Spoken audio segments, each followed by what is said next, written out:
Roman कहानियां बहुत ही interesting हैं। ये देवी देवताओं, राक्षसों, प्यार और विश्वासघात की कहानियां हैं। ऐसी ही एक कहानी है मर्क्यूरी की, जो बहुत ही तेज और चालाक देवता थे। वो अपनी स्पीड और चतुराई के लिए जाने जाते थे। इस कहानी में आर्गस भी है, जो 100 आंखों वाला एक विशाल दैत्य था। मर्क्यूरी देवताओं के राजा जुपिटर के बेटे थे। वो बहुत ही चालाक थे और हमेशा कोई ना कोई प्लान बनाते रहते थे। उनकी मीठी बातें और पंखों वाले जूते उन्हें एक परफेक्ट मैसेंजर बनाते थे। वहीं दूसरी ओर आर्गस एक भयानक दैत्य था। वो देवताओं की रानी जूनो की सेवा करता था। उसकी सबसे खास बात थी उसकी 100 आंखें। उसकी इन आंखों में से कुछ ही आंखें कभी बंद होती थीं। ये चीज उसे एक अद्भुत पहरेदार बनाती थी।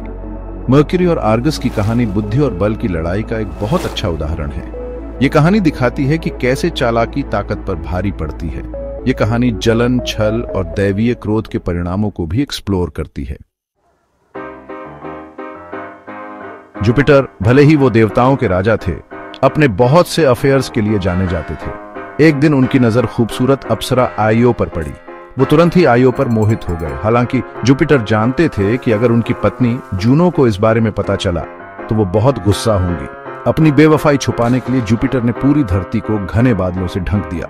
उन्हें उम्मीद थी कि इससे आइयो के साथ उनकी मुलाकात एक राज ही रहेगी, लेकिन जूनो कोई मूर्ख नहीं थी। वो जुपिटर का छल समझ गई और माउंट ओलंपस से नीचे उतर आई। जुपिटर ये देखकर हैरान रह गए और जल्दी से आइयो को एक सफेद गाय में बदल दिया। उन्हें उम्मीद थी कि वो अपनी पत्नी से आइयो की असली पहचान छुपा लेंगे। हालांकि जूनो को शक हो गया था। वो जुपिटर की चाल समझ चुकी थी। उन्होंने अनजान बनते हुए जुपिटर को उस सुंदर गाय के लिए बधाई दी। फिर उन्होंने जुपिटर से पूछा कि क्या वो उन्हें वो गाय तोहफे में दे सकते हैं। जुपिटर अपने ही जाल में फंस गए थे। वो मना नहीं कर सके। जूनो के पास अब गाय यानी कि आइयो आ चुकी थी और उन्होंने एक क्रूर सजा देने का फैसला किया। उन्होंने आर्गुस 100 आंखों वाले दैत्य को बुलाया और उसे आइयो की रक्षा करने का आदेश दिया। आर्गस का काम था कि वो आइयो को कभी भी इंसान का रूप धारण न करने दे। उसे आइयो को जुपिटर की नजरों से दूर रखना था। आइयो खुद को फंसा हुआ महसूस कर रही थी। वो अपने इस बंधन से बच नहीं सकती थी। वो जूनो की जलन का शिकार बन गई थी। आर्गस हमेशा की तरह चौकस था। वो आइयो पर पूरी नजर रखे हुए था। उसकी 100 आंखें इस बात को सुनिश्चित करती थीं कि आइयो बिना उसके देखे कोई भी हरकत न कर सके। दिन रात वो उसकी रखवाली करता, उसे अपनी नजरों से एक पल के लिए भी ओझल नहीं होने देता।